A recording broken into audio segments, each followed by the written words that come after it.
Sois le bienvenu. On se retrouve aujourd'hui pour évaluer le nombre de solutions d'une équation polynomiale. Plus précisément, la propriété qu'on va démontrer, c'est que le nombre de solutions réelles d'une équation polynomiale à coefficient réel est inférieur ou égal à son degré. Alors avant de se lancer directement dans la démonstration, tâchons de faire un exemple pour comprendre quelles sont les idées qui pourraient y intervenir. On va se demander ici quelles sont les solutions réelles de l'équation x³ moins x² moins 4x plus 4 égale 0. Alors cette question pose immédiatement une autre question, c'est comment fait-on en terminale pour déterminer les solutions d'une équation polynomiale d'un degré supérieur ou égal à 3. Et en réalité, il y a tout de même deux solutions. La première, c'est de trouver des solutions évidentes, c'est-à-dire en général 0, plus ou moins 1 ou plus ou moins 2, de manière à factoriser et à se ramener à des équations polynomiales d'un degré plus petit. La deuxième solution, c'est de repérer immédiatement des identitaires marquables, de manière, là aussi, à se ramener à un degré inférieur. Alors ici, on cherche un peu, et on finit par remarquer que 1 est solution de cette équation. Et donc par une propriété, qu'on a démontrée dans l'émission précédente, démonstration de terminale numéro 6, il existe des réels a, b et c, tels que pour tout réel x, on a notre expression polynomiale, qui est égale à x moins 1, que multiplie ax² plus bx plus c. Alors on peut se demander ici, étant donné que les réels a, b et c existent, ne pourrait-on pas les trouver? Et bien sûr, on peut les trouver. Ce qu'on va faire, c'est qu'on va développer l'expression factorisée, et on obtient ax³ plus b moins a que multiplie x² plus c moins b que multiplie x moins c. Et on va dire ici que les coefficients qu'on rencontre dans cette expression polynomiale-là doivent être égaux à ceux qu'on rencontre dans celle de l'énoncé. Donc ça, c'est un résultat qui est admis en terminale, notamment parce qu'on ne sait pas très bien, à ce stade, ce qu'est un polynôme, tout simplement. Alors on identifie ces coefficients, et on obtient plusieurs équations successivement. En regardant les termes constants, on s'aperçoit que moins c doit être égal à 4. En regardant les termes devant x, on s'aperçoit qu'on obtient c moins b est égal à moins 4, puis de la même manière que b moins a est égal à moins 1, et enfin que a est égal à 1. Alors ça nous donne 4 équations pour déterminer 3 inconnus, on est dans le luxe, et on trouve aisément que a est égal à 1, puis que b est égal à 0, puis que c est égal à moins 4, et enfin on vérifie que la dernière équation, c moins b égale moins 4, est bien vérifiée, avec b égale 0 et c égale moins 4. Alors quel intérêt de faire ça? Eh bien on a réussi à factoriser notre expression. En effet, en remplaçant a, b et c par leurs valeurs dans l'équation qu'on vient d'écrire, on obtient que x³ moins x² moins 4x plus 4 s'écrit comme le produit x moins 1 que multiplie x² moins 4. Et c'est ici que j'ai fait apparaître dans mon exemple une deuxième technique pour obtenir des solutions d'une équation, c'est de factoriser, puisque en effet je reconnais x² moins 4, et nul besoin de discriminant ici, je reconnais l'identitaire marquable a² moins b², et donc j'écris finalement que cette quantité-là, elle vaut x moins 1, que multiplie x moins 2, que multiplie x plus 2.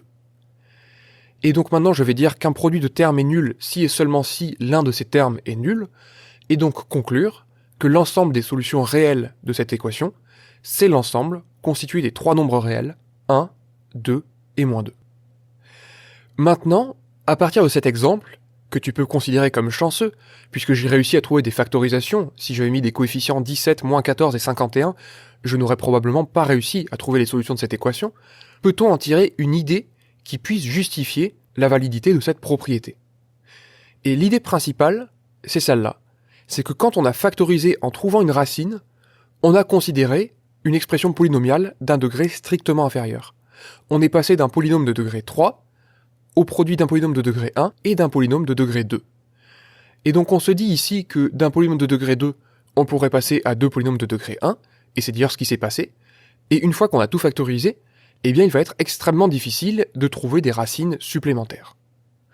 Alors de notre premier exemple, même s'il ne reflète pas entièrement le cas général, on va quand même en tirer 2-3 petites choses.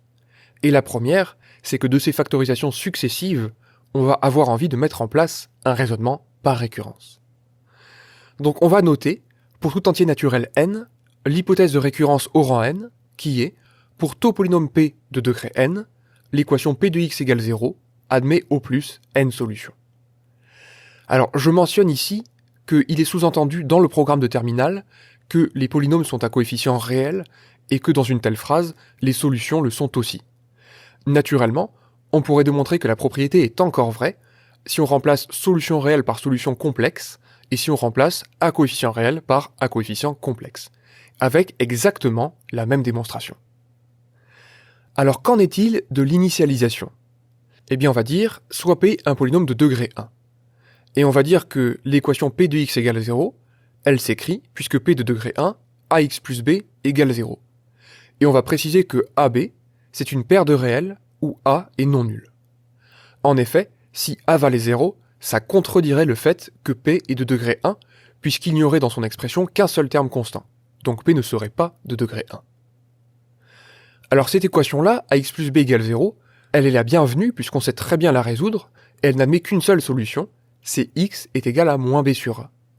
Et donc ça permet de démontrer l'hypothèse de récurrence au rang 1. En effet, on a démontré que le nombre de solutions réelles d'une équation polynomiale de degré 1 valait 1, donc a fortiori, est inférieur ou égal à 1. Il n'y a pas de surprise à ce niveau-là. Alors qu'en est-il de l'hérédité ? On va écrire soit n un entier naturel non nul tel que hrn est vrai, et démontrons l'hypothèse de récurrence au rang n plus 1. Donc étant donné que l'hypothèse de récurrence commence par pour tout polynôme p de degré n, on va écrire soit p un polynôme de degré n plus 1. Et on va se fixer comme objectif de démontrer qu'il admet au plus n plus 1 racines. Pour ça, on va à nouveau se tourner vers l'exemple. Qu'avait-on fait ? Eh bien, on avait dit que si on disposait d'une solution, alors, par l'émission démonstration de terminal numéro 6, on pouvait procéder à une factorisation et à se ramener à un degré inférieur. Et c'est exactement ce qu'on va faire ici. Seulement, il s'agit de prendre une toute petite précaution. On va dire qu'il est tout à fait possible que P n'admette aucune racine réelle. Alors dans ce cas, bien entendu, on ne peut pas procéder comme dans l'exemple. Sauf que la propriété est immédiatement vérifiée. Puisque si P n'admet aucune racine réelle, alors en particulier, P admet au plus n plus 1 racine réelle, puisque 0 est plus petit que n plus 1. Donc il n'y a aucun problème ici dans ce cas pour démontrer l'hérédité. Si tu veux un exemple, on pourrait très bien considérer l'expression P de x qui est égale à x puissance 4 plus 1, ou même x carré plus 1, si tu veux. On voit ici que quel que soit x réel, x4 plus 1 va être strictement positif, et donc il est impossible que P de x soit égal à 0. Maintenant on va dire que si P admet au moins une racine réelle, alors on peut procéder comme dans l'exemple. On va noter A l'une de ses racines. Et on va dire que par propriété, toujours la même, il existe un polynôme Q, de telle manière que pour tout réel x, P de x puisse s'écrire comme le produit x moins a que multiplie Q de x. Et par des considérations de degrés, on peut démontrer que Q est de degré n. Alors je pense que dans cette démonstration, le fait que Q soit de degré n, tu peux prétendre l'insérer dans la propriété de factorisation qu'on a démontrée dans l'émission précédente. Puisque, en effet, on avait obtenu dans cette émission une expression explicite des coefficients de Q en fonction de ceux de P, et on obtenait, effectivement, un polynôme de degré n. Comme tu peux le voir ici, même si l'expression paraît fort compliquée, on ne repère que des termes de degré inférieur ou égal à n. Et qu'est-ce que ça permet de faire, de dire que Q est de degré n ? Eh bien ça permet tout simplement d'appliquer l'hypothèse de récurrence au rang n. Puisqu'on va dire que par cette hypothèse de récurrence, l'équation Q de x égale 0 admet au plus n solutions réelles. Et donc d'après ce qui précède, l'équation P de x égale 0 admet au plus n plus 1 solutions réelles. En effet, on se retrouve à nouveau face à un produit de termes qui vaut 0, donc soit c'est x moins a qui vaut 0, auquel cas x vaut a, soit Q de x égale 0, auquel cas x est tout simplement une solution de Q de x égale 0. Donc au plus j'ai 1 plus n solutions, c'est-à-dire n plus 1 solutions réelles. Et donc on a terminé puisqu'on a distingué deux cas, et c'est une disjonction exhaustive de cas. On a dit que P soit il admettait aucune racine réelle, soit il en admettait au moins une, donc on a traité tous les cas possibles, et à chaque fois on a démontré que P admettait au plus n plus 1 racine réelle. Donc ça nous permet de conclure en disant que l'hypothèse de récurrence au rang n plus 1 est vraie, et donc comme cette hypothèse de récurrence est initialisée et héréditaire, ça termine le raisonnement par récurrence. Pour tout polynôme P de degré n, l'équation P de x égale 0 admet au plus n solutions. J'espère que cette émission t'a plu, je te souhaite une excellente journée et je te dis à la prochaine.